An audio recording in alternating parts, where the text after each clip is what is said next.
आप सभी का स्वागत है हमारे YouTube चैनल स्टडी जोन पर। दोस्तों UPCHO 5005 पोस्ट की जो वैकेंसी आई थी उसकी फाइनली आंसर की आ चुकी है। पर दोस्तों आप सभी के लगातार कमेंट आ रहे हैं नॉर्मलाइजेशन को लेकर।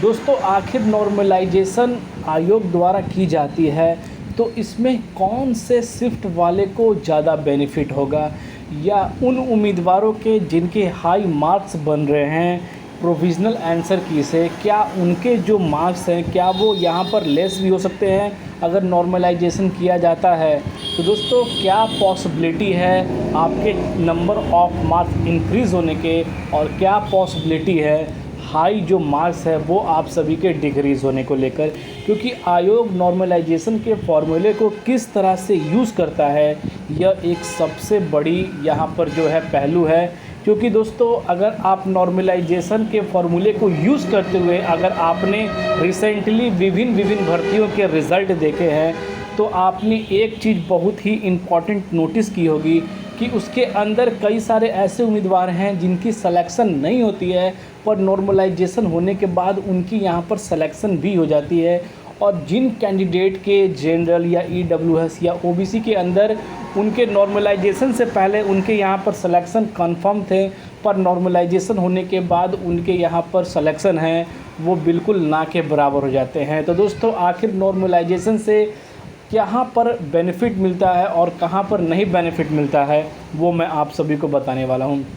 क्योंकि यहाँ पर UPCHO यानी कम्युनिटी हेल्थ ऑफिसर के जो उम्मीदवार हैं लगातार उनके कमेंट आ रहे हैं। क्योंकि यहाँ पर अगर आप फाइट कर रहे हैं जनरल के लिए, OBC ST या PWD के लिए, तो कुछ ना कुछ ऐसे उम्मीदवार होते हैं जिनके परसेंटेज मार्क्स से 1 या 2 नंबर कम हो रहे हैं, पर उन्हें ये एक बहुत ही बड़ा यहाँ पर जो होप दिख रहा है। क्योंकि रिक्रूटमेंट बोर्ड यहाँ पर 2 शिफ्टों के अंदर यानी कि दोस्तों 2 दिन के अंदर 6 शिफ्ट के अंदर इसकी एग्ज़ाम कंडक्ट कराएगी। पर दोस्तों 6 शिफ्ट की एग्ज़ाम कंडक्ट कराई गई तो कई उम्मीदवारों का यह कहना है कि हमारी जो शिफ्ट है वो काफ़ी ज़्यादा टफ थी और जो दूसरी शिफ्ट थी वो बहुत ही ज़्यादा इजी थी। पर दोस्तों ऐसा कहा जा रहा है। पर दोस्तों आयोग इस फॉर्मूले को कब और कैसे यूज़ करेगा और इसका कितना बेनिफिट किस उम्मीदवार को मिलने वाला है, कम उम्मीदवारों को मिलने वाला है या ज़्यादा परसेंटेज मार्क्स से उम्मीदवारों को मिलने वाला है, इसके बारे में पूरी इन्फॉर्मेशन मैं आप सभी को बताने वाला हूँ। तो चलिए दोस्तों वीडियो स्टार्ट करते हैं। चैनल पर पहली बार विज़िट कर रहे हैं तो ज़रूर हमारे चैनल स्टडी जोन को सब्सक्राइब कर लीजिएगा और इस वीडियो को अपने ग्रुपों के अंदर ज़रूर शेयर करिएगा कि नॉर्मलाइजेशन से आप सभी को कितना बेनिफिट मिल सकता है, इसके बारे में आप सभी को पता चल सके। जैसा कि दोस्तों आप सभी को पता है कि 4 और 7 तारीख को आप सभी के पेपर हुए, जिसमें कि यहाँ 3-3 शिफ्ट के अंदर आप सभी की एग्ज़ाम कंडक्ट कराई गई। जिसमें कि अगर आप यह देखें कि अगर कुछ उम्मीदवार हैं अगर यह कह रहे हैं कि हमारी चौथी शिफ्ट जो है वो बहुत ही ज़्यादा हार्ड थी, पर दोस्तों कुछ उम्मीदवार ऐसे भी हैं जो कह रहे हैं कि जो हमारी शिफ्ट थी वो बहुत ही ज़्यादा इजी थी। पर दोस्तों जो इसमें आयोग है यानी कि जो NHM है वो नॉर्मलाइजेशन के फॉर्मूले को कैसे यूज़ करेगा। दोस्तों सारे शिफ्ट के एक आंकड़े तैयार किए जाएंगे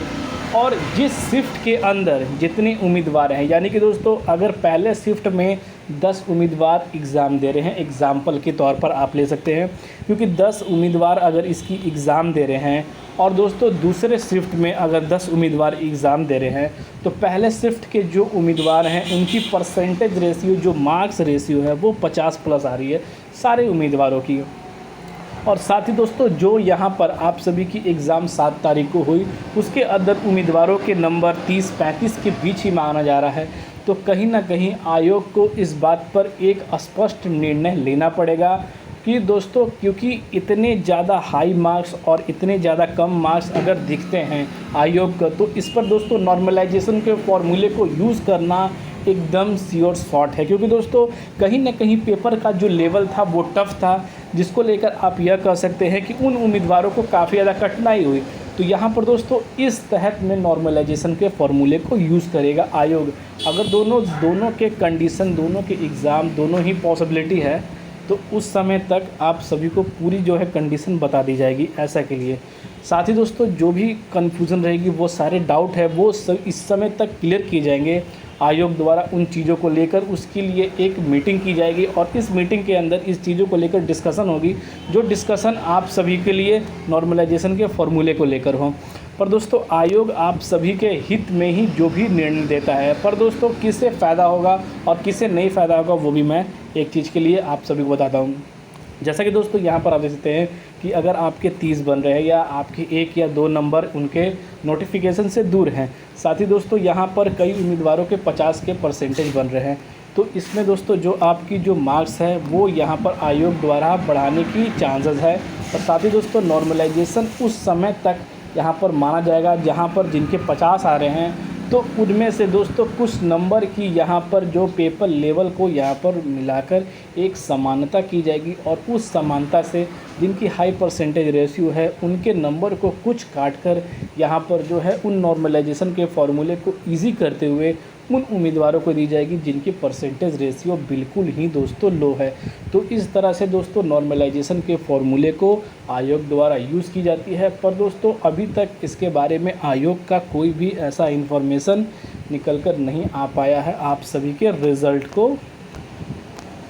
इस टर्म में दोस्तों आपके नॉर्मलाइजेशन होते हैं, पर दोस्तों नॉर्मलाइजेशन में जितने भी उम्मीदवार हैं उन्हें कुछ बेनिफिट भी होता है और कुछ उम्मीदवारों का इसका लॉस भी होता है। दोस्तों इसी प्रक्रिया से नॉर्मलाइजेशन के फॉर्मूले को यूज़ किया जाता है। पर दोस्तों आप यह कन्फर्म माने कि 2 या 3 दिनों के अंदर आयोग द्वारा NHM रिक्रूटमेंट बोर्ड डिपार्टमेंट द्वारा नॉर्मलाइजेशन के फॉर्मूले को यूज़ किया नहीं किया जाएगा या नहीं किया जाएगा, इसके बारे में आप सभी को श्योरली शॉर्ट मिल जाएगा। क्योंकि दोस्तों नॉर्मलाइजेशन में आप सभी की 1 मार्क्स भी बढ़ सकते हैं, 10 भी बढ़ सकते हैं, 15 ही बढ़ सकते हैं, क्योंकि आयोग द्वारा एक यहाँ पर जो है जो आप सभी की कमेटी बनाई जाती है या कह सकते हैं कि आप सभी के आयोग इन चीज़ों पर नॉर्मलाइजेशन को लेकर काम करता है और उस नॉर्मलाइजेशन में जो भी आंकड़े निकल कर आते हैं पेपर के लेवल को देखते हुए उस पेपर के लेवल पर सेट करते हुए सारे उम्मीदवारों को जितने भी शिफ्ट हुए हैं 6 शिफ्ट के उम्मीदवारों को पूरे एक्यूरेट नंबर दी जाएगी नॉर्मलाइजेशन के फॉर्मूले को यूज़ करते हुए।